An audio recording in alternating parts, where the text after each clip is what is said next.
AdAlta's lead program, AD214, is being developed to treat idiopathic pulmonary fibrosis.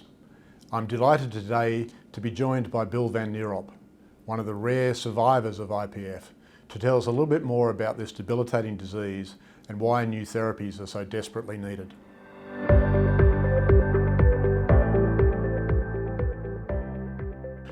I'm Bill van Nierop. I'm an IPF survivor, or class myself as an IPF survivor, having lived with IPF for 6 years, lived the experience and then getting a transplant. Bill, could you tell us a little more about your initial diagnosis with IPF and what it meant to you? I was diagnosed quite by coincidence in 2015 when quite a proactive radiographer, after a CT scan for about a pneumonia, noticed some shading on the bottom of each of my lungs. And I was fortunate to have a very proactive GP who, by the time I got there next day for the results, had already organised a respiratory doctor. So in terms of treatment, I'd asked for a referral to Prince Charles because there were at least 2 lung specialists there that were seen as somewhat leading authorities on IPF, in particular, both in Australia and internationally. And they saw me fairly quickly, or one of them did. And whilst there were 2 drugs in closed trials, which I couldn't get because I was at a reasonably early stage, one of the big pharmaceutical companies wanted to give me access just to see what their drug would do at early stage, provided I gave my medical information to them, which was a bit of a no-brainer really. It's just, yeah, let's get on with it.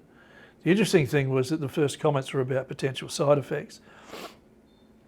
And I suggested that they should perhaps ask me first what was important to me and then tell me the side effects and what this would do in terms of what was important to me.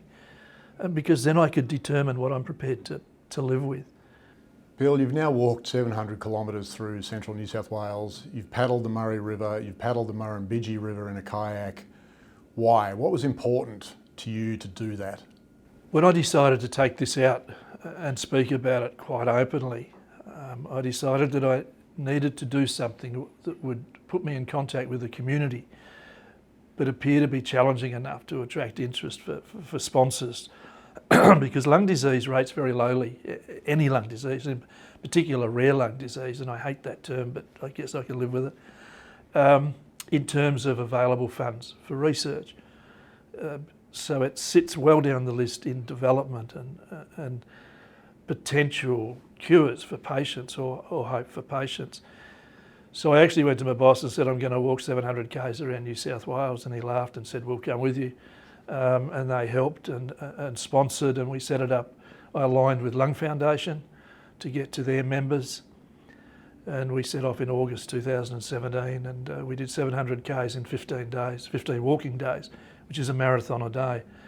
But we also spoke to 15 groups plus a gala dinner, and had good media coverage on the long walk from rural TV and rural radio. And on top of that, we raised $100,000 to go towards research, but also patient support, because the things that people miss is that research doesn't help those that already have it. By the time it gets there, it'll be too late. But because this is such a sad, lonely journey for a lot of people, patient support's well up the list. Why do we need new therapies for IPF? And what else do we need beyond new therapeutic options? Because there are none. At the moment, there are 2 drugs that slow it potentially by up to 50%, but there's nothing that's visible to people with this insidious disease right now that's going to make any difference, not just for them and probably not for them, but for those that come behind. This disease is growing in terms of numbers in Australia and around the world, and we need something that does more than just slow it. What can people listening today do to help? What can listeners do? Gosh, an enormous amount. It's a matter of trying to get the message out into the wider community, and it doesn't matter whether it's 1 person, 2 people or 50 people.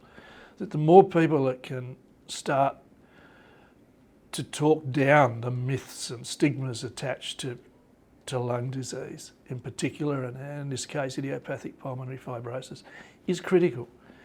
you spend your life on this lonely journey. Almost a lot of people have a guilt factor. It's my fault. I've brought this upon myself. I know of some, particularly some older women in rural communities that stopped going to their bowling club because of this guilt, and people would say, here she is with the disease, but she caused it herself. And that's a terrible thing to have, particularly when you're fighting a terminal disease. So it's just important that people view this disease group as they do others.